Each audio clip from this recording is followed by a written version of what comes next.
All right, so the word of the week, I had a phrase, and it's called time under tension. Now, there isn't a specific word like tension in the scriptures, but tribulation is the word I found. And the word for tribulation in the Hebrew is tazarah, and it means distress, straits, trouble, pressure or constriction, or narrowing tightness due to circumstances. So that sounds like the straight gate that we have to walk through, right? So, as we all know, for those who work out, time under tension is an exercise term. So the more time you spend under tension, the more growth or benefit you'll get out of that lift, so to speak. So now how does that compare when it comes to spiritual growth? So for those, when it comes down to referring to those things, again, within reason, obviously you don't want to go too much beyond what you're able to handle, all right? So growth happens under sustained pressure, and the tension that we're looking at are the trials and tribulations that we have to go through. That could be your temptations, your doubt, the hardship and everything that we have to go through. But muscles grow when they stay under resistance, much like your faith when you exercise just like a muscle, right? So your character, you have to be able to remain steadfast. So that goes into perseverance. And over time, that's when it's all going to happen. It's not going to be quick and easy moments. So you got to be able to think about the more time I spend under this and not escaping away from it, I'm going to reap the benefits of it. Escaping is essentially just going back into the world.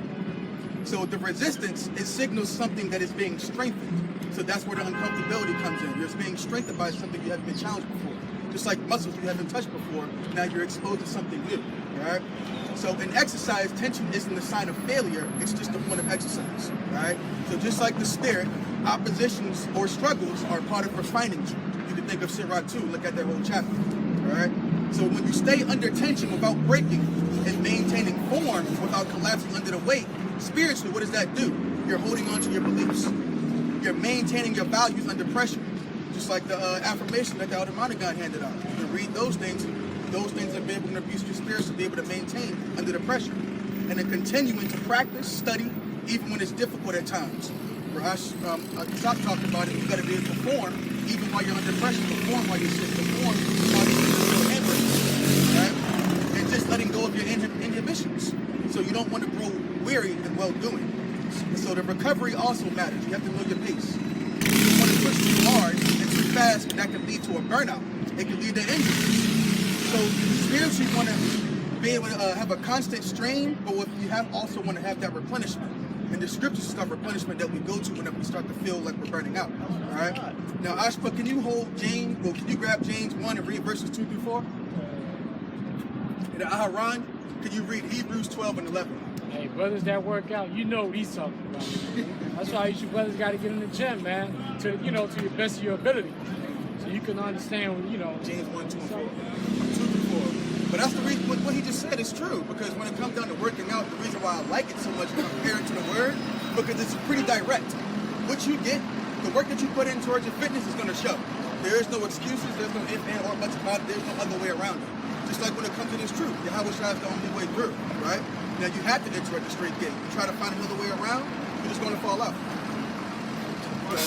James 1, verses 2 through 4. James 1, starting at verse 2. My brethren, count it all joy when you fall into diverse temptations, knowing this, that the trying of your faith worketh patience. But let patience have her perfect work. That's the key saying. Let patience have its perfect work. Just like when you're trying to do a set, right? You're going to start really experiencing the burn, and that's where the reps matter. But imagine you just dropped the weight because it was getting hard. That's essentially what it is when you're working out in the spirit, right? It's getting hard. Oh, dang, let me go ahead and run away. Nah, you're not going to be able to get the growth from that. Keep going. That ye may be perfect and entire, wanting nothing. Right. So growth requires opposition, just like holding the muscle under tension to build strength. You have to be able to endure the trials, and many other trials and tribulations going to come your way. But what that's going to do is produce steadfastness, perseverance, which leads to your faith ultimately just growing. All right.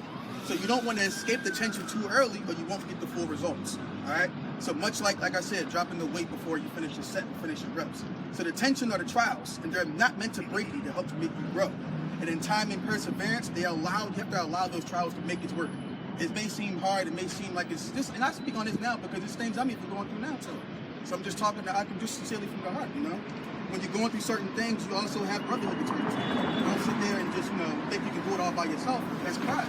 You ain't got it like that, But also the main goal is just maturity and growth. That's the reason why you want to accept these trials cheerfully, so it can help you grow. In Hebrews 12 and 11. Sean, can you get Hebrews 12 and 11? Hebrews 12 and 11.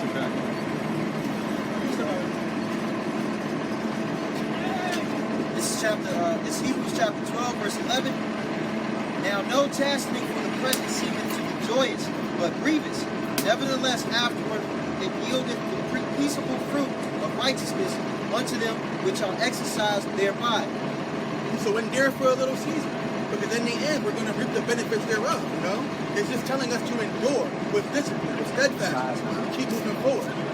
Same how we remain in detention. All right. So overall, detention is just used as a metaphor. All right, and I used it for enduring challenges over time in a way that produces strength, which is your faith, resilience, and your growth.